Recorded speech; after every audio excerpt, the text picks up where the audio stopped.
I'm going to take you through a short tutorial to show you how to work the weave stitch pattern that's found in Nick Atkinson's Deauville design from The Knitter. You can see the stitch pattern here. It shows strands of yarn crossing each other in a sort of woven design, and it's very straightforward to work in the knitted fabric. So the first thing we do is we work a wrong side row where we wrap the yarn around the needle 3 times in every single stitch. So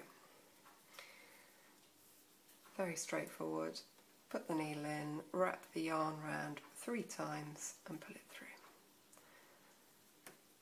2, 3 times. So I've completed the wrong side row, and you can see that the yarn is wrapped around the needle 3 times for each stitch. So moving on to the next row, this is a right side row, and we don't actually knit any of the stitches on this row. What we do is we slip 2 stitches together as if we were knitting them together, and we drop the extra wraps off the needle at the same time. So you've got to find, that's your first stitch and that's your second stitch. You go into the second one, pick that up, pick up the first one as well, as if you were going to knit them together, and then you just slip them off the needle, allowing the extra wraps to drop. And then you do that again. So into those 2 stitches, pull them off the needle with the extra wraps and allow them to drop. 1, 2, oh, I haven't picked up that. There we go. Slipping them and slipping them.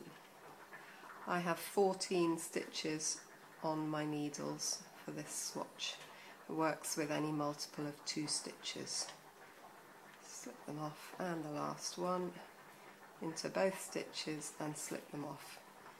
If you give it a little tug, you should see that they're twisted. Each pair is twisted together. Okay, you then turn them round, and for the next row we're going to slip the first one,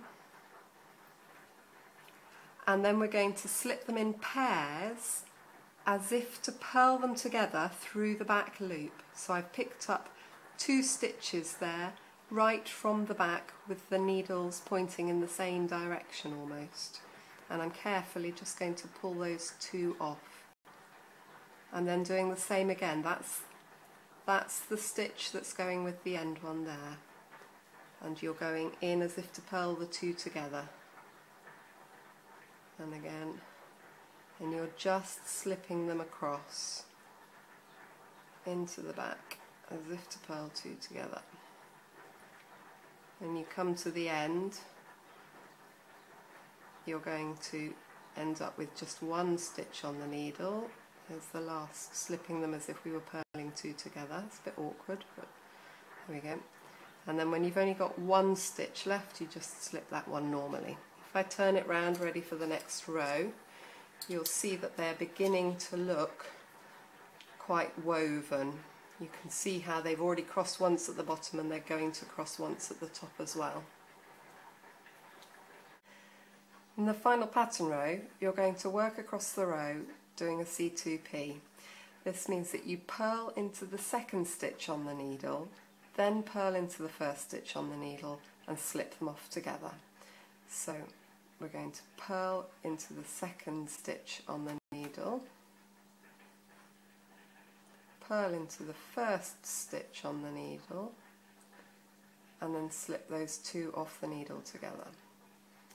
And again, purling into the second stitch, just watching carefully to make sure that you're definitely taking the right one, and then into the first stitch, and then slipping them off the needle together.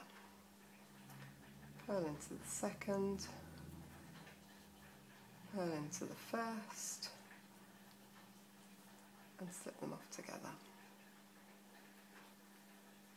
And you should see by the end of this row that you are now in possession of a complete woven stitch pattern. I'm nearly there.